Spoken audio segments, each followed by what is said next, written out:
Eu queria saber o seguinte. Digamos que você esteja diante de duas ofertas de serviço. Você precisa levar uma certa quantidade de copos para um determinado lugar. Uma empresa cobra 10 vezes mais do que a outra para fazer o mesmo serviço. Aí você fala, pô, eu vou contratar a que cobra 1/10 do preço, não a que cobra 10 vezes mais do que a outra. Não faz o menor sentido isso. Perfeitamente. Agora vamos imaginar que o serviço seja levar em bandejas de 30 copos para o alto do Empire State Building. Aí a empresa que cobra muito mais caro, cobra 10 vezes mais caro, vai de elevador.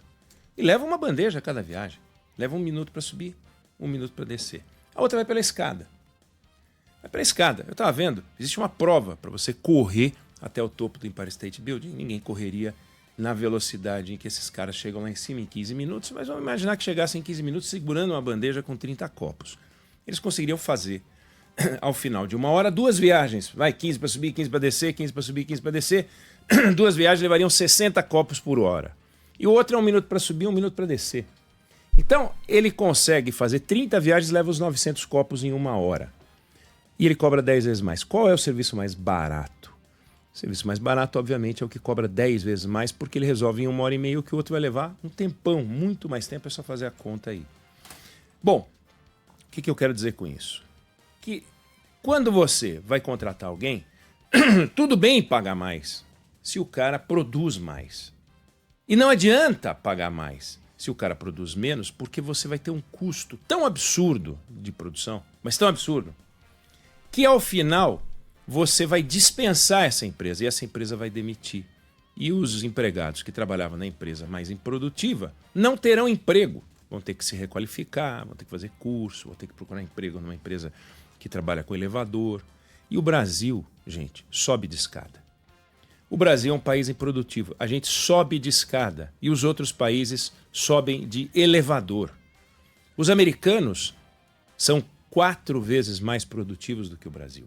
O Brasil, na lista dos países produtivos, tem 92 países mais produtivos do que o Brasil. Então, qual é o nosso desafio? Nos tornarmos uma nação produtiva. Como é que a gente faz uma nação se tornar produtiva? É um negócio tão complicado, mas tão complicado e passa por tanta coisa, que definitivamente não é a demagogia barata, vagabunda, populista, eleitoral, eleitoreira, criminosa da redução de jornada de trabalho sem redução de salário. É infantil, é um absurdo vender sonho para as pessoas. É como dizer o seguinte: vamos nos alimentar de algodão doce. É divertido, é engraçado, mas não funciona. A gente tem que comer fígado. A gente tem que comer, o Humberto Ferretti gosta de fígado. A gente tem que comer fígado. A gente tem que comer proteína. É isso que a gente tem que comer. Não adianta a gente comer algodão doce, chocolate, bala de caramelo. É na festa em que a gente vai num buffet infantil se divertir, tem aquela batatinha com rostinho. Aquilo ali, o que tem de gordura, é um negócio inacreditável. É um absurdo. É divertido por 4 horas. Aí você come macarrão ruim, uma salada mal feita e umas batatinhas, umas coxinhas, umas bolinhas de queijo. Não dá para viver assim. Mas, no entanto, você não vai fazer uma festa infantil servindo fígado, você não vai servir soja, sei lá, essas coisas. Não faz o menor sentido, brócolis. Mas é isso que faz uma nação crescer. É isso que dá musculatura a um país. Se você for listar o que torna uma nação produtiva, a lista é monumental. E até envolve o trabalhador. Mas até envolve o trabalhador. Para você ter uma ideia, um país tem que ser mais produtivo. O setor tem que ser mais produtivo. A empresa tem que ser mais produtiva e a pessoa tem que ser mais produtiva. Não basta só a pessoa ser mais capaz de produzir num ambiente improdutivo, porque ela não vai conseguir produzir. Não há meios de fazer isso. Não adianta contratar o Usain Bolt para levar copo pela escada, que ele nunca vai ser mais produtivo do que uma pessoa sedentária que não consegue caminhar direito, nunca conseguiria vencer o Usain Bolt numa corrida de 100 metros rasos, mas vai levar muito mais copos no elevador do Empire State Building do que o Usain Bolt. Vai conseguir levar para cima no mesmo tempo. E produtividade é produção no tempo dado. Antes de falar dos fatores, vamos dizer algumas coisas bem simples. Por exemplo, um porto no Brasil, em média, consegue colocar, e alguns nem isso, hein, tá? No Brasil, 60 containers por hora num navio. 60, às vezes até 80. Na China, na média, é 120 a 150. Hoje estou com a garganta sequíssima. O que vale dizer o seguinte, um navio no Brasil fica o dobro do tempo no porto. Então faz fila de navio. Isso aumenta o custo do frete. Adianta você discutir jornada de trabalho? Vamos trabalhar menos no porto. Se do jeito que a gente trabalha, a gente põe 60 containers por hora, quantos containers a gente vai colocar por hora se a gente reduzir a jornada? Contrata mais gente. Bom, vai custar mais caro. O sujeito não vai optar por aquele porto. Ou vai cobrar muito mais do destinatário da carga. Aeroporto. Num voo normal, doméstico, Europa contra Brasil, Estados Unidos contra Brasil, as primeiras malas, depois que o avião pousa, chegam na esteira de 15 a 20 minutos. No Brasil, costumeiramente, bate 40 minutos do toque a você retirar a mala. Isso é improdutividade. Interfere no taxista, interfere no número de vendas de cafezinho, interfere em tudo. Porque não tem jeito. Pega uma estrada. Um caminhoneiro nos Estados Unidos cumpre 500 quilômetros em 6 horas. Ou seja, isso interfere no número de paradas, isso interfere no desgaste do pneu e tal. No Brasil, 10 horas. 10 horas. 10 contra 6. O que isso acontece? O que isso produz? Que ao final de um mês, um caminhoneiro nos Estados Unidos faz 8 fretes longos. O Brasil, o caminhoneiro faz 4. Se ele faz 4 fretes contra 8, ele fatura muito menos. Ao final de 6 anos, um caminhoneiro americano troca o caminhão. E o brasileiro não troca o caminhão nunca, a não ser que o governo crie um programa Renova a Frota. E aí pega dinheiro dos impostos, aumentando a carga tributária e coloca para um setor improdutivo. Aí ele troca o caminhão. Só que para pagar aquele caminhão, ele tem que trabalhar feito um lunático. Então adianta reduzir a jornada de trabalho? Vai resolver a questão da produtividade? Um caminhoneiro contratado nos Estados Unidos custa, para cada dólar que ele recebe, custa 20 centavos a mais. O contratante paga 1 para ele e gasta 20 centavos a mais. Aqui, o caminhoneiro contratado, para cada dólar que o cara recebe, custa 1,70 até 2. E aí, como é que faz? Resultado, o caminhoneiro ganha muito mais lá. Ganha 4, 5 vezes mais lá. Ele leva para casa 4, 5 vezes mais dinheiro. Então ele tem um padrão de vida muito melhor do que o caminhoneiro brasileiro. Vamos para construção civil. Na Europa, eles constroem um prédio no dobro da velocidade brasileira. Nos Estados Unidos, no triplo da velocidade brasileira. E com um número de trabalhadores menor. Então, um americano constrói um prédio de 20 andares, que dá mais ou menos 10 mil metros. 20 andares, ele constrói em um ano com 50 trabalhadores. Aqui leva 3 anos com 100 trabalhadores. 80 trabalhadores, foi muito produtivo. Trabalhando 3 anos. Qual é o custo, portanto, da mão de obra no preço final? Muito maior. Vamos reduzir a jornada. Então, vamos contratar mais trabalhadores. E enquanto os Estados Unidos fazem um prédio em um ano com 50 trabalhadores, vamos fazer com 120 trabalhadores. Quanto vai custar o preço do metro quadrado no final? Sabe o que vai acontecer? O preço vai aumentar, vai vender menos prédio, vai ter menos construtora. Ou seja, eu estou dando alguns exemplos para mostrar que essa discussão pedestre, criminosa que está sendo conduzida, eleitoreira que está sendo conduzida, não vai resolver o problema brasileiro. Volto ao que eu dizia. Existem camadas de problemas que impactam na chamada produtividade. Um país que tem insegurança jurídica, que tem um sistema tributário vagabundo, que tem uma burocracia criminosa, que tem um ambiente de negócios inadequado, que tem um grau de corrupção, aliás, saiu o resultado ontem de corrupção, o Brasil está lá no topo da corrupção, que tem um sistema educacional deficiente, que tem uma saúde pública complicada. Olha as filas do INSS, a incompetência desse governo. Por que ele não vai discutir isso? Olha o roubo dos aposentados. Pega a abertura da economia, pega a integração do Brasil nas chamadas cadeias globais, pega o acesso à tecnologia, inovação, infraestrutura, custo de capital, taxa de juros, carga tributária. Isso para falar de Brasil. Para falar de Brasil. Isso é o custo do Brasil. Mas aí tem o setor. Tem o setor. Concorrência no Brasil. Regulação. É um absurdo como os setores são regulados. A logística, a rede de fornecedores, a padronização.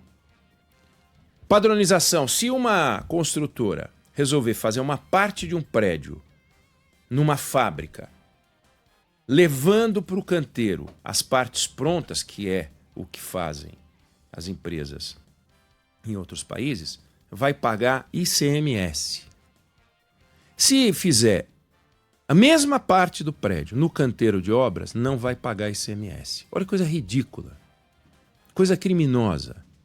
Então você desestimula a industrialização da indústria da construção civil em nome de uma...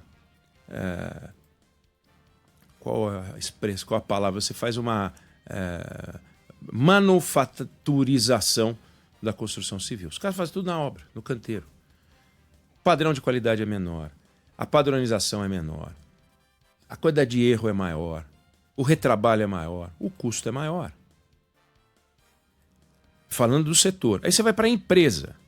Gestão ruim, organização do trabalho péssimo, planejamento e controle, um desastre. TI não tem, clima organizacional ruim, desperdício, retrabalho.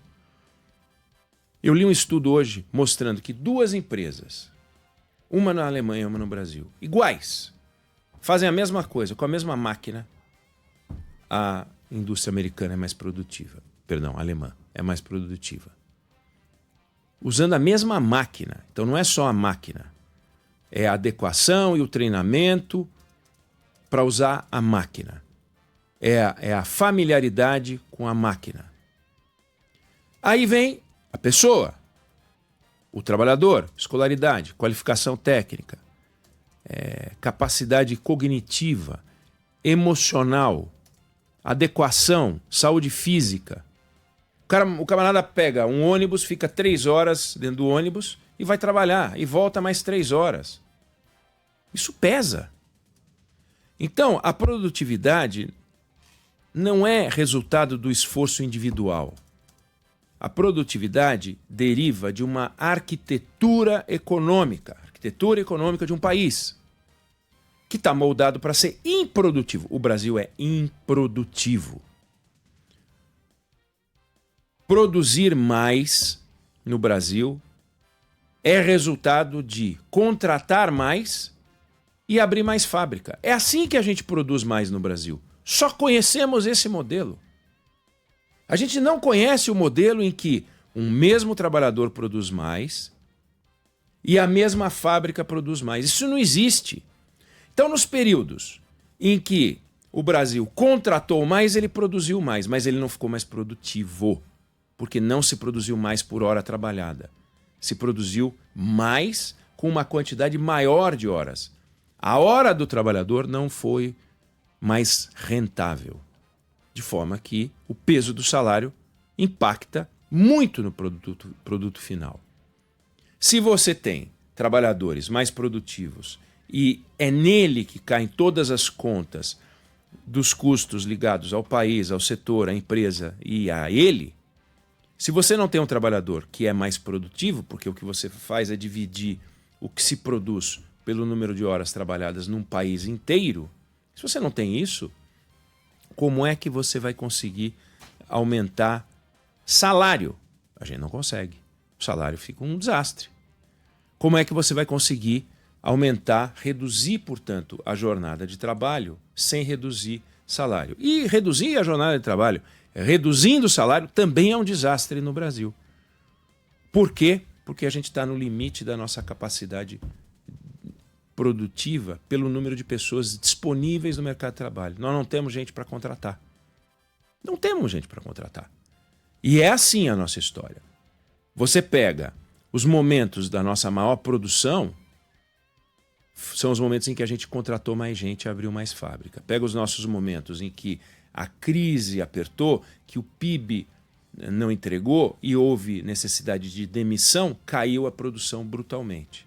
Porque a gente não aumenta a produtividade. Se a gente aumentasse a produtividade por hora trabalhada, a gente conseguiria, mesmo nos momentos de mais crise, aumentar ou manter a produção ou cair menos do que a proporção de demissão. Aqui está tudo muito casado, tudo amarrado. Então, quando a gente escuta os demagogos de todos os partidos, os populistas de todos os partidos, o que a gente está vendo é um crime. É um crime. Nós temos uma insuficiência sistêmica. Nós temos uma nação que produz pouco porque produz mal, mas trabalha muito. Trabalha muitas horas para produzir muito pouco. E isso é um crime. Se você olhar hoje a nossa história, era barato produzir no Brasil. Era barato produzir no Brasil, porque o salário era muito baixo. Então era tão barato que as empresas vinham para cá. Mesmo com baixa produtividade, valia a pena produzir no Brasil. Porque você compensava a baixa produtividade com um custo de produção muito baixo. Aí o Brasil começou a ficar um país caro. E aí as fábricas, tuc! Aí aconteceu a desindustrialização acelerada nesse país. Deixou de ser vantagem produzir no Brasil. Aí vem os demagogos e falam, então vamos reduzir jornada e sem reduzir salário. Que absurdo. É lindo. É sonho de Ícaro. Sonho de Ícaro. Fez as asas com cera de abelha. Vamos voar. O homem não voa. Vamos voar. Aí Ícaro voou. Aí bateu as asas um tempinho, o sol derreteu a asa, ele caiu no mar Egeu e morreu. É assim, é isso que vai acontecer no Brasil, desse crime que está sendo cometido nessa discussão tosca. O Brasil é pobre porque o Brasil trabalha, produz pouco e produz coisas de pouco valor. E aí não tem jeito. Quando a gente fala dos problemas nacionais, todos que a gente encontra, como você pode explicar? Como você pode explicar que a indústria, que o setor aéreo no Brasil produz uma ação na justiça para cada 227 passageiros, enquanto nos Estados Unidos é uma ação na justiça para cada 1.200.000 passageiros? Me explica isso. Como é que você pode explicar que 95% a 98% das ações contra companhias aéreas acontecem no Brasil? O Brasil em que a gente tem construtoras com mais advogado que engenheiro. O Brasil que forma 50% mais advogados do que o resto do mundo e metade dos engenheiros do resto do mundo. Quando você pega os dados da OIT, você vai ver que nós trabalhamos em média 39 horas semanais. Tem 97 países que trabalham mais do que o Brasil, incluindo México, Chile, Índia. México, onde a carga tributária é metade da nossa. Então, beira a demência sustentar essa tese estúpida. Nas últimas 4 décadas, a gente caiu de 48º para 87º país na posição em PIB per capita no ranking do FMI. Estamos mais pobres em 4 décadas. Ontem foi lançado o livro do ex-ministro Maílson da Nóbrega, O Brasil Ainda Pode Ser um País Rico, o desafio da produtividade. Produtividade, o desafio da produtividade. Fui lá com a Juliana Rosa, depois que a gente saiu do Jornal da Band, a gente foi lá dar um abraço no Maílson da Nóbrega. E no livro dele, ele cita o Paul Krugman, Prêmio Nobel de Economia de 2008, ele fala: produtividade não é tudo na economia. No longo prazo é quase tudo.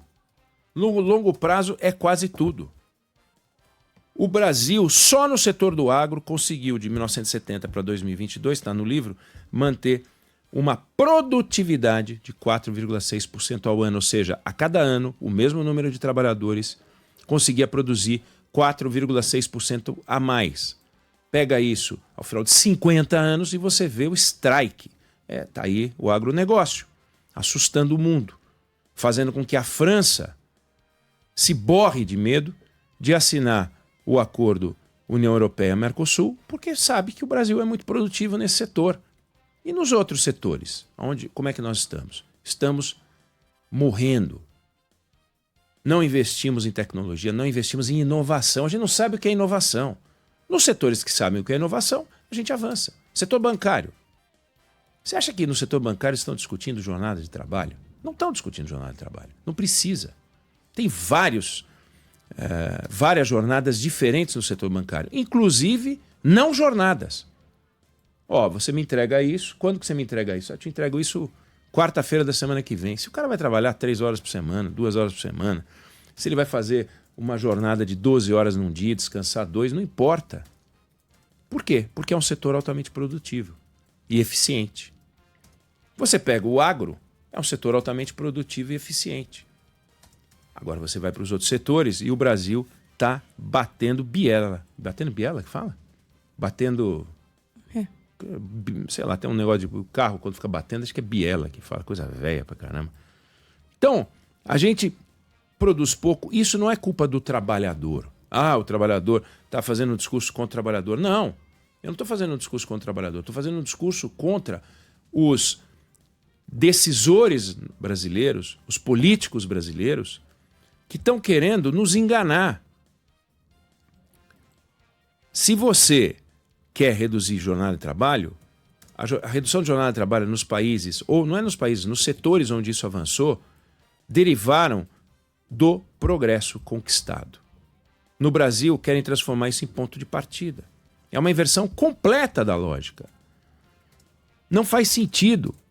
Isso é populismo. Não tem como pensar de outra forma. Tem, claro como tem, sempre tem. Dá para fazer coisas muito burras. O ser humano consegue coisas muito burras. Mas nesse caso não é falta de inteligência, é má fé. É má fé. Defender a redução de jornada de trabalho sem redução de salário, aliás, qualquer coisa que mexa na jornada de trabalho, neste momento é má fé. Ontem eu falei sobre isso no Jornal da Band. Se você pegar os comentários na rede social, na reprodução do comentário que eu fiz no Jornal da Band, é só pau, porrada. Porque parece muito mais gostoso você falar, é isso mesmo, nós temos que reduzir porque a gente trabalha demais. A gente de fato trabalha demais. Mas o salário não é o pagamento ao esforço. O salário é o pagamento à produção. Isso é sofrido, é ruim de falar, é ruim de ouvir, mas é a realidade. Voltamos ao exemplo do Empire State Building. Não adianta. Quem vai ficar mais cansado ao final de um dia de trabalho? Aquele que subiu de elevador ou aquele que subiu pela escada? O que subiu pela escada. Mas ele produziu menos. Então ele vai ganhar menos. E mais, aquele que está fazendo pela escada não pode fazer o serviço sozinho. Então você não pode ter um cara. Você tem que ter 2, 3, 4, um para render o outro. E aí? É uma empresa produtiva, uma empresa que leva copos para o alto do Empire State Building de escada? Então a gente não tem o elevador, a gente vive da escada e isso é absolutamente lamentável. O Brasil produz pouco por hora, ponto. O Brasil tem que produzir mais por hora. Esse é o nosso desafio. Agora, o governo aceitar essa tese, essa constatação, significa o governo assumir que ele é um desastre. Significa ele assumir que ele não investe em escolaridade. Significa ele assumir que ele não produz segurança jurídica, que ele não tem um ambiente de negócio propício, que a taxa de juros é criminosa, que a carga tributária é criminosa, que o Estado brasileiro é vagabundo, que a saúde pública é ruim, que a abertura da economia é péssima. Fica aí esses governantes cacarejando, abrir 500 frentes de não sei o quê com países. Ridículo. Cada vez que se diz que se abriu um mercado é porque está vendendo agora amendoim para a Tailândia, depois vai vender castanha de caju para a Tailândia. Aí são 2 mercados abertos. É patético. O discurso nacional é patético. O Brasil é um país governado de maneira patética. Não enfrentamos as questões que realmente interessam. As agências reguladoras estão abandonadas, consumidas pela política. Tudo é negociado por acordinhos. O senador tal não quer, o outro quer botar o cara da CVM. Para que quer botar o cara da CVM? Para aprontar.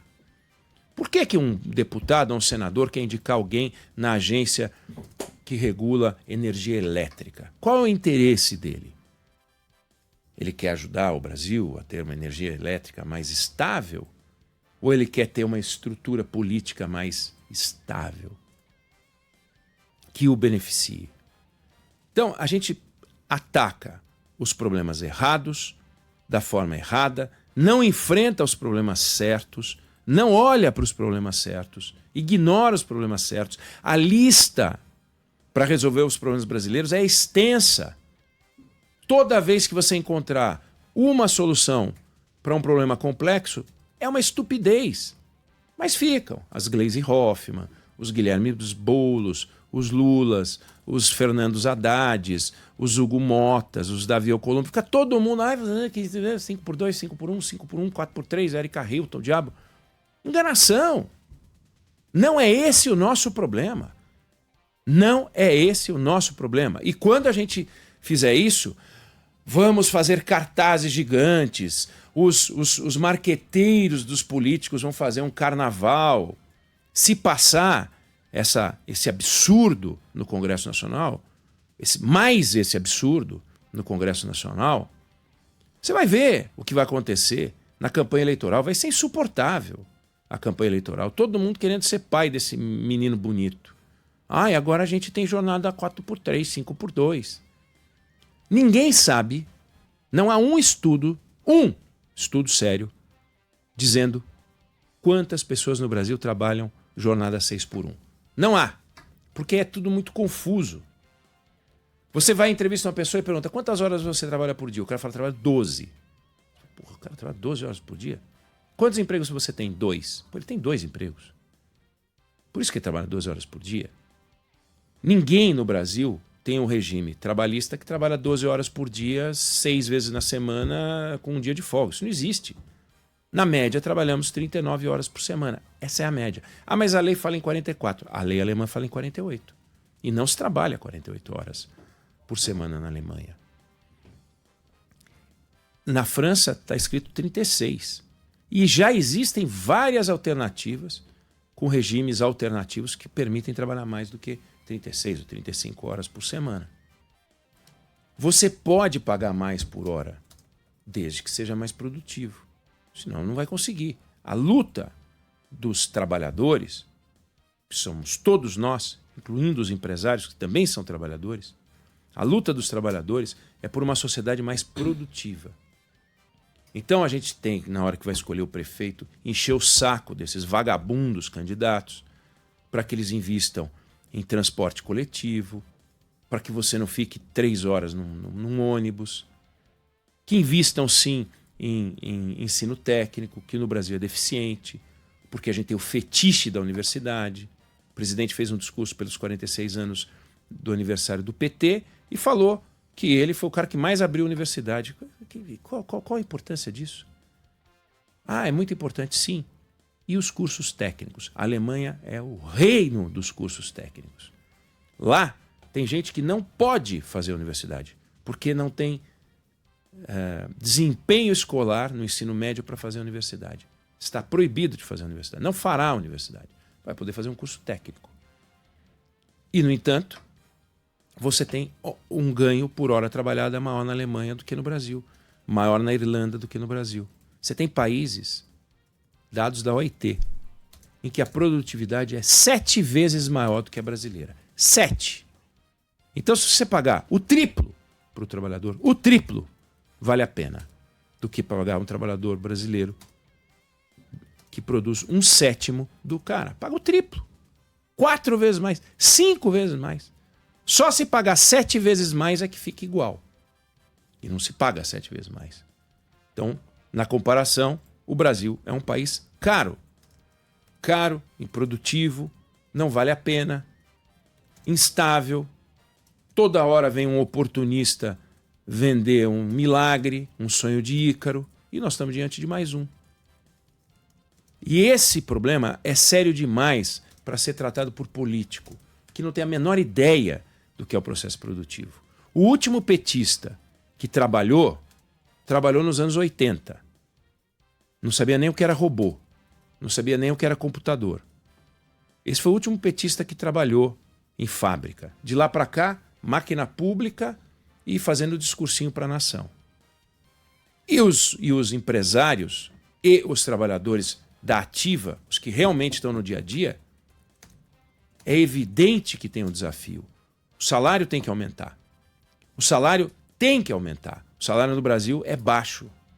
O salário no Brasil é baixo porque a gente é pouco produtivo. Não há milagre, gente. Não há milagre. Se eu tenho que botar 7 pessoas para fazer o que faz um irlandês, eu vou botar 7 pessoas. Mas eu não vou pagar o mesmo que paga um empresário irlandês. Não vou, não vou. Eu, como empresário, e eu, como trabalhador, lamento. Eu vejo meus colegas jornalistas, eu vejo os meus colegas que foram exercer outras profissões.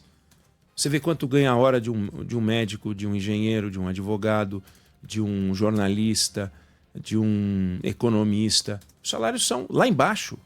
Os salários dos jornalistas, na média, são baixíssimos. Baixíssimos. E a gente fica revoltado. É claro que todo mundo fica revoltado. O cara fala, pô, mas isso não é justo. Sim, não é justo. Não é justo. Nós não estamos num sistema justo. Mas para a gente transformar o sistema injusto num sistema justo, a gente tem que atacar a lista monumental de problemas que o Brasil tem. E nós queremos criar mais um. Mais um. Já temos 100 problemas, queremos ter 101 problemas. E é disso que se trata. Eu não sei se você concorda ou discorda, essa é a opinião que eu tenho sobre o assunto. Tenho certeza que você tem o que falar sobre esse assunto. 11 999 592 100 é um assunto polêmico, movimenta, irrita, incomoda, dá vontade de bater, dá vontade de falar, esse cara é insensível, esse cara está vendido ao empresariado e tal, e que venham as porradas. Mas é o seguinte, não tem solução fácil. Não tem solução fácil. Não dá para distribuir algodão doce e balinha de caramelo para dizer que é assim que a gente vai ganhar musculatura. Não vai.